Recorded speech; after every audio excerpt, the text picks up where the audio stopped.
Hello guys, अगर आपको मेरी ये वीडियो पसंद आए तो इस चैनल को सब्सक्राइब करना मत भूलें। आपके लिए तो ये सिर्फ एक टैप है, but it means a lot to me. Thank you. तो आज की कहानी इस तरह से स्टार्ट होती है कि जियोंजी ने पूरे जोशो खरोश से अपने सारी टीम को साथ मिलाकर कंपटीशन की तैयारी स्टार्ट की हुई थी।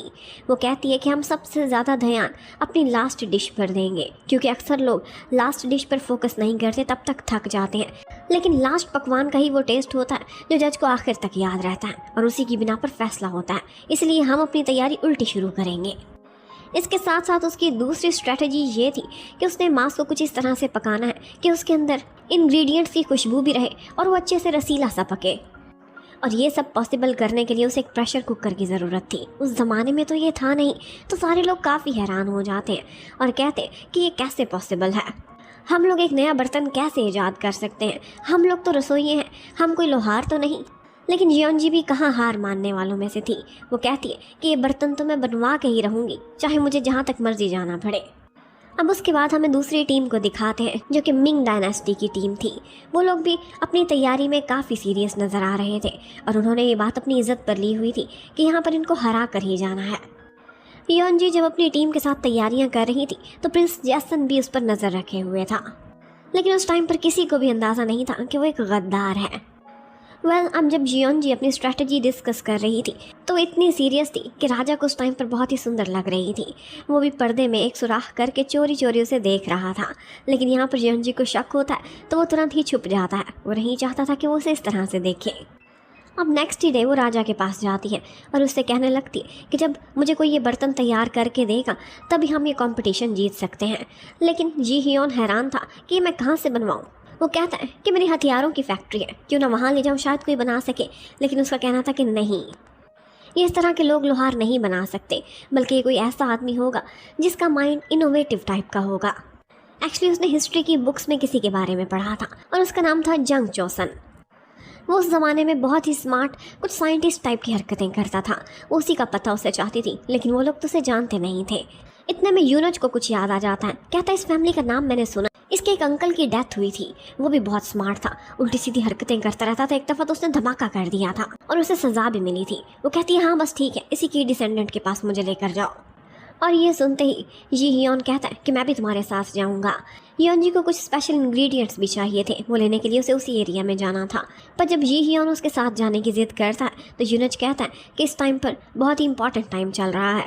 हमारे अपने महल में एक कॉन्वॉय आया हुआ है और आपकी गवर्नर्स और बाकी कैबिनेट के साथ एक मीटिंग भी फिक्स है। ऐसे समय आप कहीं नहीं जा सकते। ये सुनते ही वो निराश हो जाता है। अपनी रिस्पॉन्सिबिलिटीज़ की वजह से उसे पीछे तो हटना पड़ेगा, लेकिन जियोंजी को वो अकेले कैसे जाने देता। कोई एतबार का आदमी साथ भेजना होगा और वो ऑफकोर्स सेओंगजाए ही था। वो उन दोनों को रेडी करके सफ़र पर भेज देता है, लेकिन जब उन्हें जाते हुए देखता है तो अपनी जेलसी पर काबू नहीं रख पाता। वो देखता है कि जिस तरह से वो एक दूसरे का बैग सेट कर रहे हैं और साथ चलते हुए, ये दोनों शक्ल से कभी भी बहन भाई नहीं लगते। लोग इनको हस्बैंड वाइफ ना समझे और ये जेलसी उसके अंदर शोले की तरह भड़कती है और बस वो अपना फैसला बदल लेता है। ऑल्दो सेओंगजाओ उसे इस नज़र से नहीं देखता था, बल्कि वो तो यही उम्मीद लगाई बैठा था कि एक दिन ये हेड बावर्ची से हट के हमारे लिए योर मेजेस्टी बन जाएगी और मौकजू की जगह ले बैठेगी। लेकिन जियोंजी के सामने जब वो ये बात करता है तो उससे डांट खा बैठता है। वो कहती है मैं बहुत जल्दी अपनी ही जगह पर वापस जाने वाली हूँ, ये सब सपने तुम देखते रहो, लेकिन ये पूरे नहीं होने वाले। अभी उनकी यही बातें ही चल रही थी कि आसमान में उड़ते हुए परिंदे की तरह से गोंगिल की वहाँ पर लैंडिंग होती है। कहती है तुम कहाँ से आए? तो पता चलता है कि सिर्फ वही नहीं बल्कि योर हाइनेस भी पीछे खड़े हुए हैं। सेओंगजाए कहता है कि महल में इतना क्रूशियल टाइम है, आप यहाँ पर क्यों आ गए? वो कहता है इससे ज़्यादा क्रूशियल और क्या हो सकता है। हमारे देश की इज्जत इस काम पर लगी हुई है, इससे ज़्यादा इंपॉर्टेंट वो काम नहीं है। महल वाला काम तुम भी हैंडल कर सकते हो, लेकिन जियोंजी के साथ मैं ही जाऊँगा। जियोंजी ने इस टाइम पर अपना भेस ऐसे बदला हुआ था कि वो एक लड़का लगे, लेकिन लड़का वो लग नहीं रही थी। अब वो जैसे तैसे सेओंगजाए को पीछे भेजता है। यूनज भी परेशान हो गया था। सेओंगजाए कहता है कि अब क्या कर सकते हैं तो वो महाराज ही, उनका आदेश तो हमें मानना ही पड़ेगा। किसी तरह से मैं कैबिनेट को संभालता हूँ और आप बाकी कॉन्वॉय को संभालें। अब वो मिनिस्टर से मीटिंग को ये कहकर कैंसिल कर देते हैं कि अचानक से महाराज की तबीयत खराब हो गई है। लेकिन तबीयत कहाँ खराब हुई थी, मामला तो दिल का था। उधर जियोनजी, उसका सारा फोकस अपने ही गोल पर था, लेकिन ये हियोन तो एक किंग था, उसके तो नखरे ही नहीं ख़त्म हो रहे थे। और पहली दफ़ा था कि वो अपने प्रोटोकॉल के बगैर एक सफ़र पर निकला था। अपना रूप भी बदला हुआ था। वो सिर्फ ये दिखा रहा था कि उसका ताल्लुक महल से है, शायद वो कोई छोटा मोटा ऑफिसर है वहाँ का। जैसन को भी जैसे ये बात पता चलती है तो उसके कान खड़े हो जाते हैं। वो कहता है कि हरकत ये हियोन ने कर दी है, इसका खमियाजा भी उसे भुगतना ही पड़ेगा। और वैसे भी ये कंपटीशन मैं किसी कीमत पर जॉसन को जीतने ही नहीं दूंगा, मैं मिंग वालों को जिता कर रहूँगा। और इसीलिए उसने एक साजिश की प्लानिंग करना स्टार्ट कर दी थी। दूसरी तरफ हमारा मेन कपल बहुत लंबा सफ़र करने के बाद फाइनली जंग चौसन के घर के बाहर पहुंच जाते हैं। लेकिन वहाँ वार्निंग थी कि बिना इजाज़त कोई अंदर एंटर ना हो। महाराज कहते, लो मेरा पूरा देश है ये, मैं जहाँ मर्जी जाऊँ। और दरवाजे को लात मारता अंदर जाता है। लेकिन वहाँ पर देखते हैं तो उसने कुछ उनके वेलकम के लिए बड़ी ही ज़बरदस्त सी तैयारी की हुई थी और ऐसा दिखने में लग रहा था कि वो एक तोप है। वो लोग तो पहचान नहीं पाते, लेकिन जियोनजी ने तो ये सब देखा हुआ था। वो कहती है कि हट जाओ सारे, हमला होने वाला है। ये हियोन को प्रोटेक्ट करने के लिए उसका गार्ड सामने आ जाता है, लेकिन ये हियोन को अपने से ज़्यादा जियोनजी की परवाह थी। वो तो उसे प्रोटेक्ट कर रहा था, उसकी शील्ड बन रहा था। लेकिन उसके बाद वो देखते हैं तो धमाका कोई तोपों का या गोलियों का नहीं हुआ था, बल्कि उस धमाके में से राइस पफ्स निकले थे। वहाँ पर कुछ कुकिंग प्रोसीजर चल रहा था। अब ये देखते ही महाराज को बहुत गुस्सा आता है। वो कहता है कि हमारे साथ प्रैंक, ये जुर्रत किसकी हुई। इतने में जंग चौसन अंदर से निकलता है और कहता है कि तुम्हारी भी जुर्रत कैसे हुई मेरे घर में कदम रखने की। योनजी ने रास्ते भर हियोन को यही समझाया था कि प्लीज़ अपने गुस्से को काबू में रखना, महाराज की तरह एक्टिंग नहीं करनी, बल्कि प्यार से बहला फुसला के उस आदमी को समझाना है।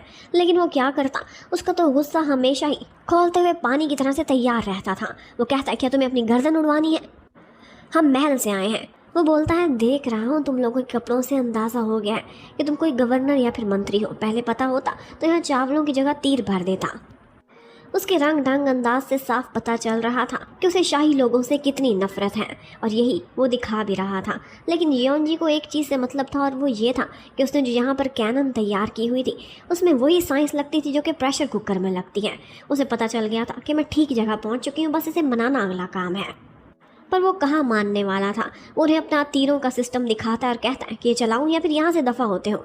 और बस वो महाराज को और उसके साथियों को डांट डपट करके धक्के मार के वहाँ से निकलवा देता है। अब बाहर जाकर ये हियोन को बहुत गुस्सा आता है। वो कहता है इतना अपमान, मैं इसकी गर्दन उड़वा दूंगा। लेकिन जियोनजी कहती है कि फिर प्रेशर कुकर किससे बनवाएंगे, आप थोड़ी देर शांत होकर बस खामोशी से बैठे रहें। उसे इतनी समझ आ गई थी कि ये आदमी खाने पीने का भी शौकीन है, और इस टाइम पर वो राइस पफ्स बना रहा था जो कि ठीक नहीं बने, और उसे इसका सीक्रेट पता था कि ये ठीक कैसे बनेंगे। वो वही आइडिया उसे देख कर जाती है। थोड़ी देर बाद एक और धमाका होता है और ये हियोन दोबारा से जियोनजी की वैसे ही प्रोटेक्शन करता है। लेकिन इस धमाके के बाद उसे ख्याल आता है कि ट्राई तो कर चुका है। वो जाकर पूछती है अब की दफ़ा कैसा बना। वो वाकई अच्छा बना था, लेकिन वो कहता है कि चीनी इतनी महंगी है, ये बार बार डालूंगा तो इस तरह से तो हिसाब किताब नहीं चलेगा। योनजी कहती है तो फिर हमारी मदद करो ना, हमारा एक कंपटीशन होने वाला है, और अगर वो हम जीते तो उसके बदले हमें मिंग डायनेस्टी से बहुत सारा गन्ना मिलेगा और बहुत चीनी बनेगी। उसे लग रहा था कि मैंने मुर्गी को फंसा लिया है, लेकिन वो इतनी जल्दी फंसने वाला नहीं था। वो कहता है मैं शाही ख़ानदान की हेल्प नहीं करूँगा। उसके मन में कहीं ना कहीं इन लोगों को लेकर बहुत नफरत थी और वो उनकी हेल्प करने से इनकार कर देता है। ऑल्दो उसे सारे प्रोसीजर की समझ आ चुकी थी और कहीं ना कहीं वो ये बना भी सकता था। अब जियोनजी निराश सी बाहर जाती है। ये हियोन कहता है कि ऐसे नहीं मानता तो इसे पकड़ के कैद खाने में डालते हैं, वहाँ इसे ज़बरदस्ती बनवा लेंगे। लेकिन वो कहती है अगर इसने गलत बना दिया तो सारा कुछ फट जाएगा, मैं भी मर जाऊँगी।